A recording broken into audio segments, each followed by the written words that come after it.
Hello, friends, and welcome to Not Now Therapeutics, the pain-free living experience where we are talking about information about why you might be experiencing chronic discomfort. In this section, we are going to be talking about things that affect your spine, right? So neck pain, back pain, degenerative disc disease, bulging, and herniated discs.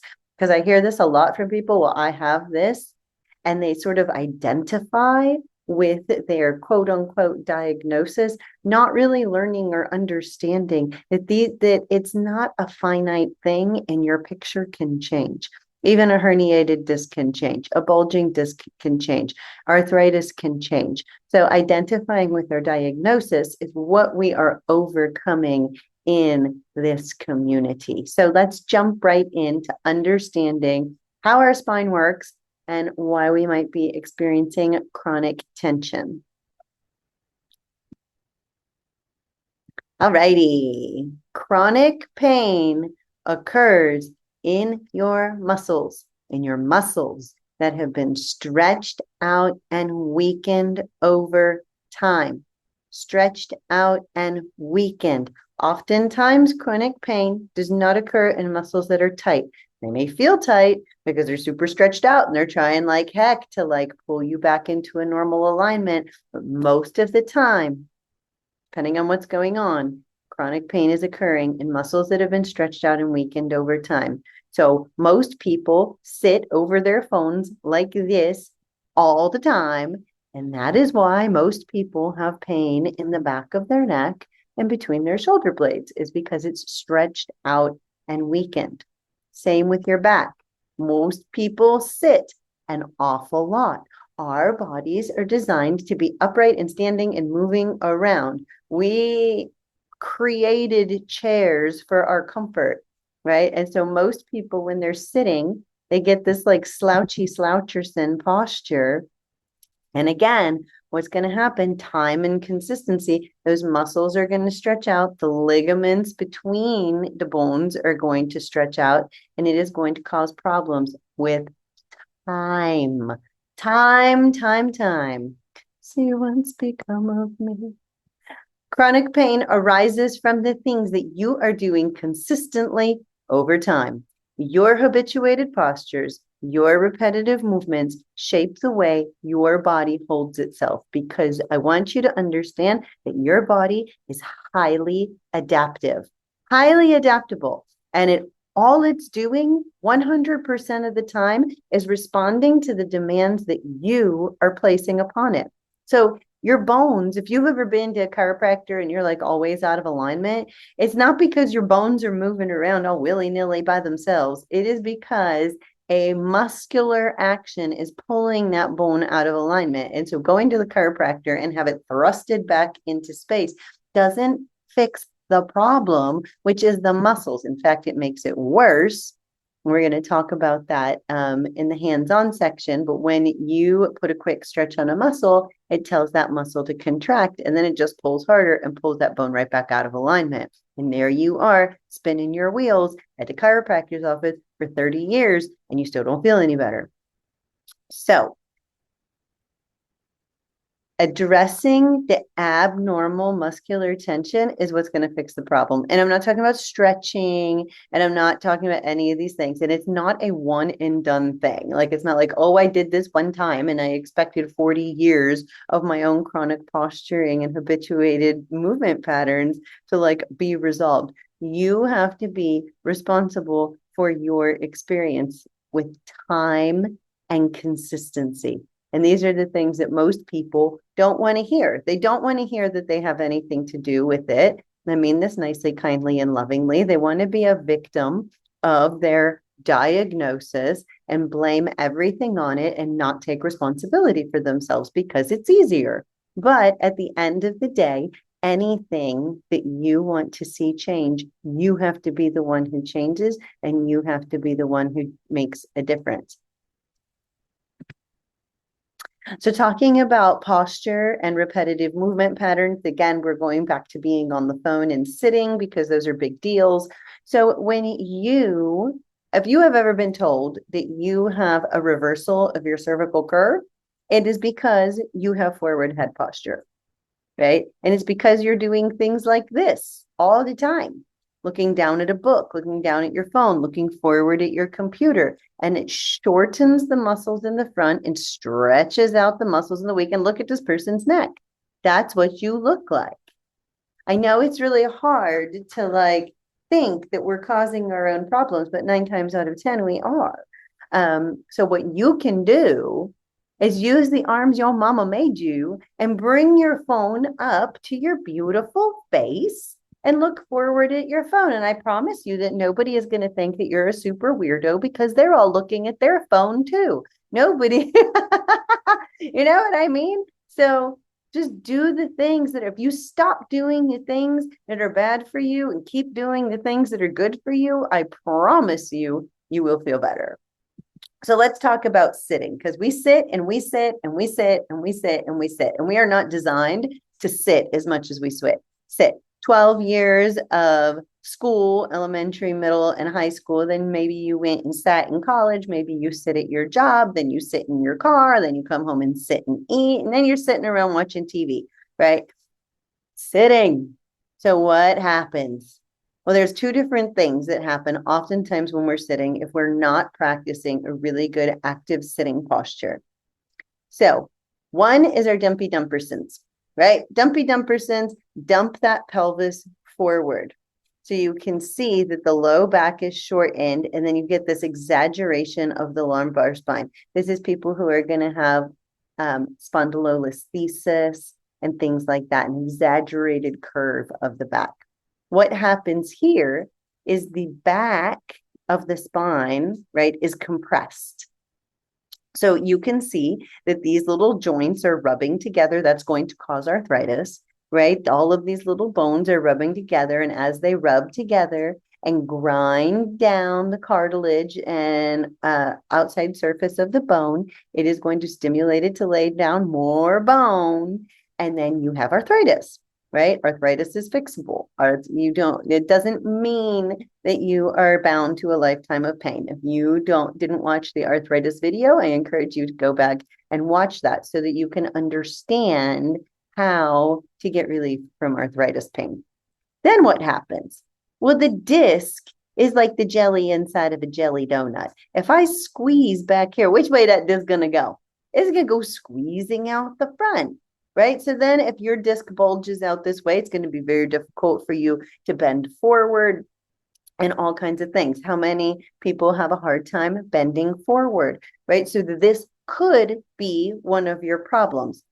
One of the most valuable things I do with my clients is the posture assessment. So I can see how they carry themselves. And there is, at the end of this video, there is a link to that posture assessment if that is something that you would like to do for yourself, where I look at your posture, look at how you move, and start to really understand the things that you're doing that could be causing some of these problems.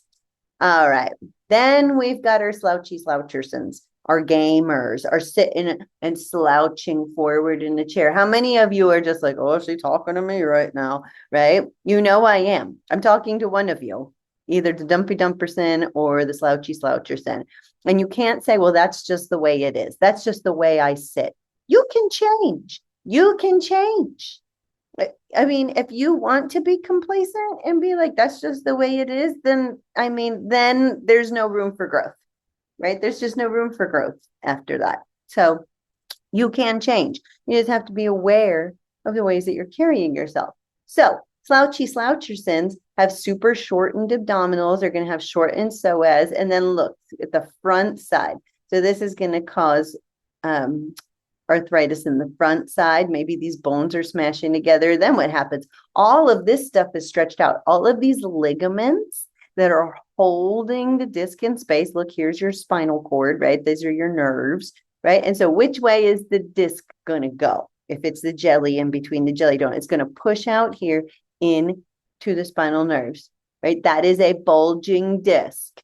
And then you get radiating pain. You get like a sharp ice pick stabby pain right? And all of these things, and you go to the doctor and are like, we can do injections, but you don't have a bulging disc because your body is experiencing a deficiency of cortisone and painkillers. You are experiencing these things because of muscular tension on your bones.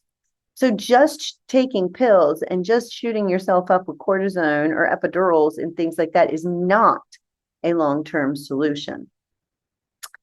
All right.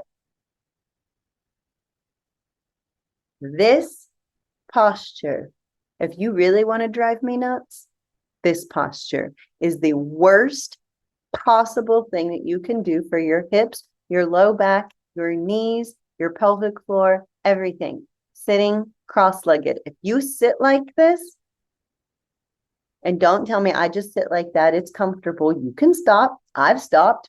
All of my clients have stopped. I've fired clients for not stopping. Because if you sit like this, there's no possibility that you're going to get better. You are continuing to stretch out your gluteus medius and minimus that stabilize the femur head in the socket. You are continuing to have one side of your pelvis is higher than the other one. You are continuing to have stress on your knees. And then this person, I mean, they're going to have neck problems. They're going to have all kinds of things. You don't have to sit like this. It's not a requirement of life. And this, let's show you what happens inside the pelvis and spine when you sit like this. This is a normal, healthy spine and pelvis alignment, right? But when you sit cross-legged, one leg goes up and over. It's not just the leg, it's the whole pelvis. Look what happens to your pelvis here. We're always going to have one side that's higher than the other. And muscularly, remember when I said your body responds to the demands that you place on it? If you sit like this for hours and hours, you're going to have the muscles on this side are going to be shortened. Muscles on this side are going to be stretched out and weakened. These ligaments on this side are going to be stretched out and weakened. And look at your femur. I haven't even gotten into the hips. We're not talking about that today. But look at the femur head. So this is when you go to the chiropractor and they put your little ankles together and they're like, oh, you have one leg that's longer than the other. And then they roll you on your side and they, right? And then miraculously, your legs are the same length. You do not have a leg length discrepancy. You have a pelvic imbalance, right? Because one side of the pelvis is tucked up higher than the other one.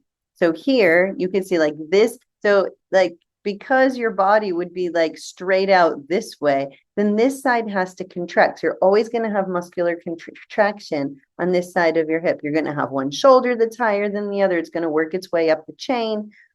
And then you're going to have, you're creating a functional scoliosis here. And which way is your jelly donut going to go? Your disc is going to ooze out this way. And then you might get sciatic symptoms down this leg, but which side is actually the problem?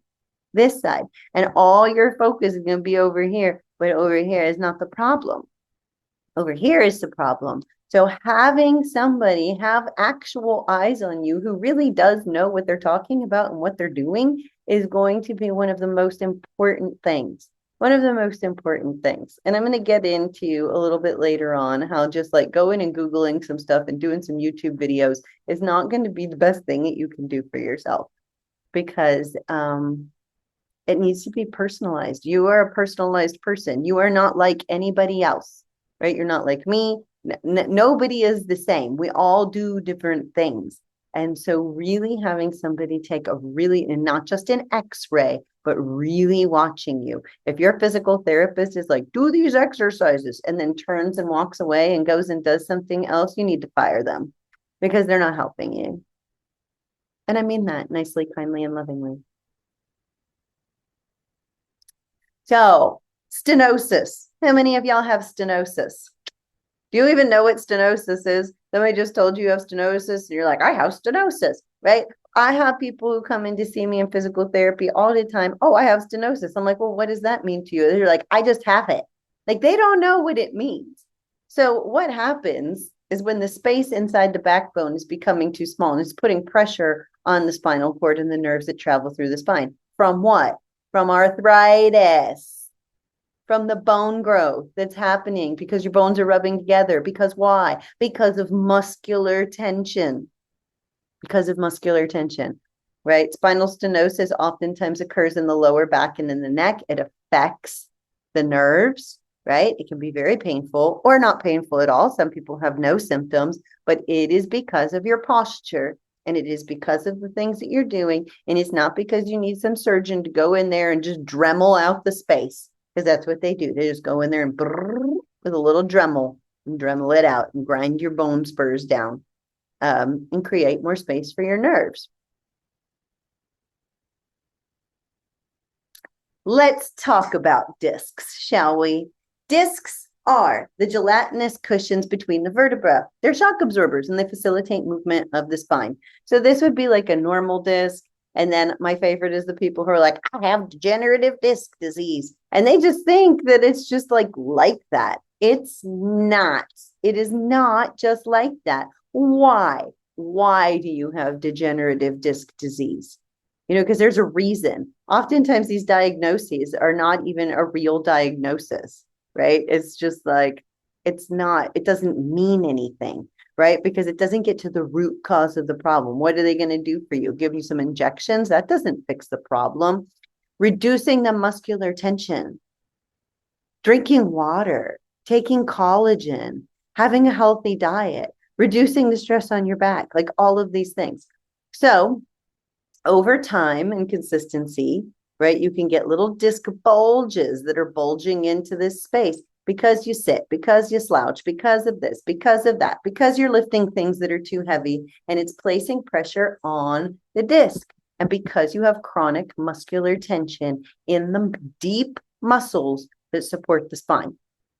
Then what can happen? That disc going to herniate, right? It's going to go all the way out there. And that's when people are like, oh, got to have surgery. You don't have to. You don't have to. You have to create an environment that takes the pressure off of the bones.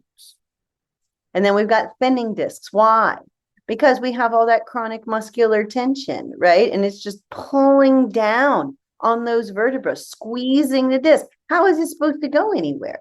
If you sit for 16 hours a day, I'm telling you, you've got some chronic muscular tension going on in your hip flexors and in the muscles that pull you forward, in your trunk flexors and all of these things. And then what happens? The bones rub against each other. They sure do. And then what happens? You start to get arthritis, little bitty bone spurs, and all kinds of things, right?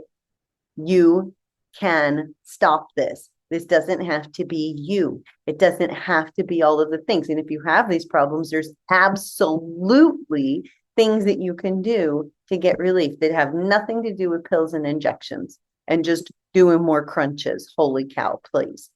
So let's look at this, all right? Degenerative disc disease.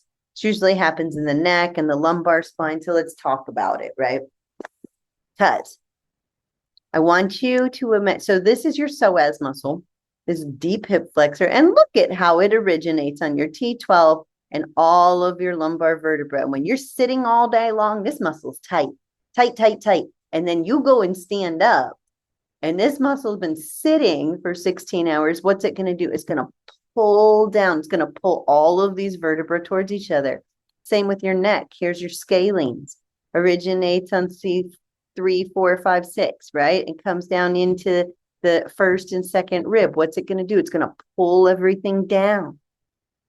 Well, if this was like, let's look at an accurate description of what happens when you're just constantly squeezing down on the vertebra. Yeah, and then you're going to move and you're going to have all that tension and you have all that stuff and oh, the cream just oozes out all over the place. That's degenerative disc disease right there. It doesn't have to be that way. You can reduce the tension by reducing the muscular tension, using balls, using foam rollers, not just stretching, because stretching is going to tell that muscle to contract even harder, notably if it's loaded up with trigger points. Stretching actually is not a very effective way of reducing muscular tension, believe it or not. But knowing the muscles to work on and knowing how to work on them that's what I teach in my programs. Bulging and herniated discs. We've already seen these pictures. So if I'm always looking like this and I'm always, which way is my jelly donut going to go? Right? If I'm always slouched forward in my low back and stretching out all these muscles, which way is my jelly donut going to go? It's going to be something like this. There you go. That's what happens. So what are we going to do about it? Then what do we do about it? Right? What do we do about it? So here's what the medical system is going to do for you. They are going to give you pain meds. They're going to give you muscle relaxers. They may refer you to physical therapy, and you may have somebody great. You may have someone who's awful. I worked in physical therapy for a very long time, and there is all the people that is at your job are at physical therapy too, right? So all those people that are at your work that maybe don't care as much about their job as you care about yours, and maybe don't put in as much effort as you put in at your job, they work there too, right? Just because they're in healthcare doesn't mean they care about your health. And I mean that nicely, kindly, and lovingly. They're going to do injections, right? That's usually good. We'll just do an injection till it's bad enough you need surgery. Well, injections are going to make it bad enough that you need surgery because they don't fix the problem. And if you look up the number one cause of osteoporosis is overuse of steroids, right? So just injecting a steroid in there is going to degrade the bone. It's going to degrade the tendons, it's going to degrade the ligaments until inevitably you need surgery because it's not fixing it. It's making it worse and numbing you in the process. And then they have this brilliant Frankenstein idea where they're just going to go in and burn your nerves off. Like, whoever thought, oh, that's a great idea. I'm just going to go in there and have them burn my nerves off long before they're going to try anything else, right? Because now that you've had meds and injections and PT and that didn't work, now you're so special and so broken that you absolutely have to have this done. But you have to realize that all of these things are part of the healthcare hamster wheel. They don't want you to not be sick. I mean that nicely, kindly, and lovingly, because inevitably you're going to have surgery. Orthopedic surgeons are the third highest paid surgeons in the world, and neurosurgeons are the first highest paid surgeons in the entire world. So why do you think that they want you to feel better? They don't. They care about their bank account. I mean that nicely, kindly, and lovingly, right? Like, and neurosurgeons and orthopedic surgeons are going to fight over who gets to do the back surgery, right? So just being mindful of that, like taking care of there's never, it will always be there. There is no harm in trying to do everything that you can for yourself before these are your options, right? And unfortunately, these are the only options that they give you. Strange, huh? So self-care strategies that help, because I've had all these things. I've had arthritis in my neck. I've had bone spurs in my neck. I've had bulging discs in my neck and in my back and like all the things because I'm a high-level athlete and did all kinds of stupid stuff with no recovery. Decompression, using foam rolling to address the muscular tension and doing the right things. You have to understand the anatomy and physiology, not just go into where it hurts. And actually, this picture of the foam roller is like, that's a landfill piece of trash. I would never use that foam roller. But I digress. Core retraining and pelvic stability, not just doing a bunch of crunches, but true core training that's going to help you understand how to use your body. Postural corrections, movement education, stopping doing the things that you're doing repeatedly that are causing the problems and start doing the things that help and keeping on doing it, not just stopping when you feel better. And then when it comes back, you're like, that's weird, right? I stopped doing what made me feel good and now I feel worse. It must have just been a Band-Aid. Like, that is the most ridiculous thing I've ever heard in my entire life. You can't stop. Just like you can't stop brushing your teeth, right? You're going to have to brush your teeth. And the ones you want to keep anyway, you have to be the one taking care of your own body. Breath work, reducing bracing and spinal load, calming your nervous system, and daily foam rolling of the upper back, neck, spine, notably the muscles that pull you into flexion. And here's the thing. Most people don't even know how to foam roll properly. They don't know a thing about their muscles. They don't know which ones to work on. So they grab a foam roller, they do the weirdest things on it, just address where it hurts, which is not the problem. And then it hurts. And then they throw it in the closet and they're like, that didn't work for me. But they didn't take the time to really understand how their bodies work or the muscles that are actually involved in the pain condition to truly address the dysfunction. Because they didn't want to have to quote unquote pay somebody. But at the end of the day, do you want to have a $100,000 spinal surgery that may or may not work? Most of the time doesn't work. Or do you want to pay somebody to help you feel better and give you strategies that are going to benefit you for the rest of your life? Either way, at a certain point, you're going to have to invest into yourself in some way, shape, or form. So here's the thing, to pack it all up. The top 3 causes of back and neck pain: improper habituated postures over time and consistency, repetitive improper movement patterns that cause muscular imbalance over time. And then you may have had an injury or some sort of structural anomaly. But the real takeaway of all this is it's important to you to remember is that muscles move bones. So if you're having a musculoskeletal problem, if you're having herniated discs, if you're having bulging discs, if you're having bone spurs, a problem is with your muscles and the tension in the muscles. And it must be manually released because stretching is not effective for this. Questions? All right. If you have questions about this, go ahead and ask them in the community chat.